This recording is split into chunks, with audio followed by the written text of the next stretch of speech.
यूनुस सरकार का एक और भारत विरोधी कदम सामने आया है। भारतीयों के लिए वीजा सर्विस पर फिलहाल रोक लगा दी गई है। बांग्लादेश में इंडियन वीजा सर्विस सस्पेंड कर दी गई है। वीजा सर्विस पर अस्थायी तौर पर रोक लगा दी गई है। तो भारतीय वीजा सर्विस को फिलहाल बांग्लादेश की तरफ से सस्पेंड किया गया है। बांग्लादेश में इंडियन वीजा सर्विस को फिलहाल अस्थायी तौर पर रोक दिया गया है। तो बांग्लादेश में घर में ही फंसते हुए यूनुस दिखाई दे रहे हैं और यूनुस सरकार फंसी तो भारत विरोधी चाल चल दी गई है। भारतीयों के लिए वीजा सर्विस पर रोक लगाई गई। बांग्लादेश में इंडियन वीजा सर्विस सस्पेंड की गई है। वीजा सर्विस पर अस्थायी तौर पर रोक लगाई गई है। लेकिन करना क्या था और किया क्या, ये बड़ा सवाल है। हादी के कातिलों की गिरफ्तारी तो हो नहीं पाई और भारत विरोधी एजेंडा शुरू कर दिया गया है। कट्टरपंथियों पर शिकंजा कसा जा रहा है। भारत के खिलाफ जहर उगला जा रहा है। अल्पसंख्यकों की सुरक्षा, जिहादियों को फ्री हैंड दिया जा रहा है, जिसके पुख्ता सबूत भी एक एक कर सामने आ रहे हैं। संदीप त्रिपाठी जी, जिस तरीके से एक्शन लिया जा रहा है, यूनुस सरकार की तरफ से ये कदम उठाया गया है, रोक लगा दी गई है। एक तरफ बड़ा सवाल यहां पर यह है कि अभी तक हादी के हत्यारे को पकड़ा नहीं जा चुका है और यहां पर दूसरी ओर रोक लगा दी गई है। यानी कि ये तो एक और स्ट्रैटेजी का पार्ट है। आप सही कह रही हैं कि देखिए हादी के हत्यारे हैं कौन। ये मुझे लगता है ये रहस्य नहीं है, ये बहुत ही जगजाहिर है।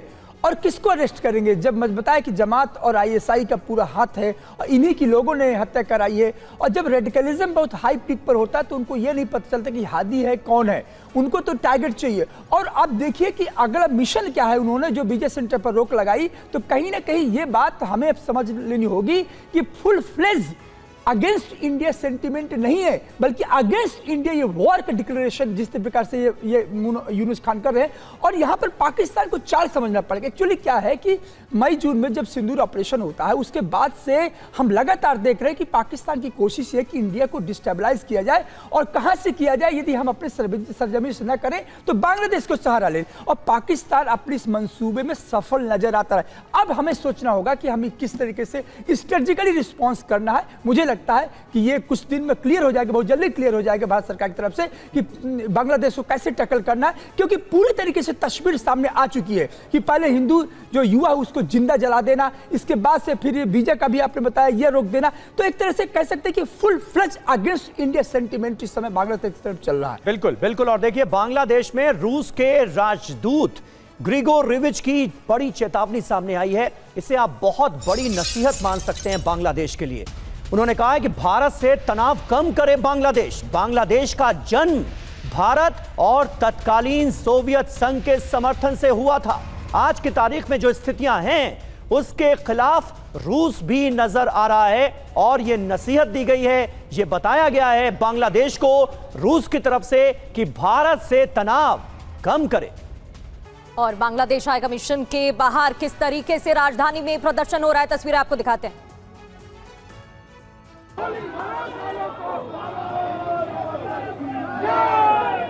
बिल्कुल, देखिए आपको तस्वीरें दिखाते हैं किस तरीके से जो सैकड़ों की तादाद में यहाँ पर लोग इकट्ठा हुए थे, जिसमें खासकर जो हिंदू संगठन युवा हैं वो यहाँ पर इकट्ठा हुए हैं। और साफ तो अपन का कहना है कि जो बांग्लादेश के अंदर हो रहा है वो किसी भी रूप में स्वीकार नहीं है। वहाँ पर अल्पसंख्यकों को बड़े पैमाने पर निशाना बनाया जा रहा है और इसी के विरोध में ये सब लोग इकट्ठा हुए हैं। हालांकि पुलिस ने यहाँ पर मल्टी लेयर बैरिकेडिंग की हुई थी, पिछली बैरिकेडिंग को तोड़ दिया गया। अब आगे की तरफ अगर देखेंगे तो वहाँ पर भी एक बैरिकेडिंग की गई है। इन्हें रोकने की कोशिश यहाँ पर की जा रही है, लेकिन संदेश एक ही है कि बांग्लादेश की धरती पर जो हो रहा है, जिस तरह से लॉ एंड ऑर्डर चरमरा रहा है और वहाँ पर अल्पसंख्यकों को निशाना बनाया जा रहा है, तो उसको रोकना चाहिए। और उसको लेकर भारत सरकार भी हस्तक्षेप करे। साथ ही पूरे विश्व में जो भी मानव अधिकार संगठन हैं वो इसमें हस्तक्षेप करें। इन्हीं मांगों को लेकर के प्रदर्शनकारी जो हैं फिलहाल यहाँ पर इकट्ठा हुए हैं और यही मांग कर रहे हैं कि वहाँ पर जो अत्याचार हो रहा है उसे तुरंत बंद किया जाना चाहिए। यूनुस सरकार जो है वो माफ़ी मांगे, जिस तरीके से वहाँ पर टारगेट किया जा रहा है। अब देखिए इनको यहाँ रोका गया और सामने की तरफ देखेंगे तो यहाँ पर दिल्ली पुलिस की तरफ से डिटेन करने के लिए एक बस भी लगाई गई है, ताकि अगर ये जो कार्यकर्ता हैं वो रोकने के बाद भी क्योंकि इसमें कई संगठनों के कार्यकर्ता हैं और अगर नहीं मानते हैं तो उनको वहाँ पर डिटेन करने की तैयारी भी फिलहाल की जा रही है। तो तस्वीरें हम आपको दिखा रहे हैं, ये चाणक्यपुर इलाके की, जहाँ पर बांग्लादेश एम्बेसी के पास ये लोग जाना चाहते हैं, अपना विरोध दर्ज कराना चाहते हैं, क्योंकि जिस तरीके से बांग्लादेश के अंदर कानून व्यवस्था पूरी तरह से चरमरा गई है, लोगों को टारगेट किया जा रहा है, उसके विरोध में ये जो तमाम लोग हैं वो यहाँ पर इकट्ठा हुए हैं और उनका आक्रोश साफ तौर पर दिखता है। और जो वहाँ पर हो रहा है, जो तस्वीरें दिख रही हैं, जो खबरें आ रही हैं, उससे तमाम जो लोग हैं वो बेहद आक्रोशित हैं और इसी आक्रोश को प्रदर्शित करने के लिए फ़िलहाल ये लोग यहाँ पर इकट्ठा हुए हैं और लगातार बांग्लादेश और वहाँ की जो सरकार है उसके खिलाफ विरोध प्रदर्शन कर रहे हैं। पुतला बिल्कुल, आपने प्रदर्शन की तस्वीरें दिखाई जितेंद्र। अब सुरक्षा के बंदोबस्त कैसे हैं बांग्लादेश उच्चायोग के बाहर, ये जानने के लिए विवेक शर्मा का रुख करते हैं। विवेक, जरा बताइए किस तरह के इंतजाम किए गए हैं, क्योंकि हम देख रहे हैं प्रदर्शनकारी भी अब अच्छी खासी संख्या में वहां पर जमा होते हुए नजर आ रहे हैं। देखिए, बात की जाए तो बांग्लादेश हाई कमीशन तक पहुंचने के लिए करीब 5 बैरिकेडिंग जो है वो लगाई गई है। प्रदर्शनकारी किसी भी तरह से बांग्लादेश हाई कमीशन तक ना पहुंच सके, इसके चलते जहां से ये प्रदर्शन स्टार्ट हुआ वहां बाकायदा पुलिस की बैरिकेडिंग की गई थी।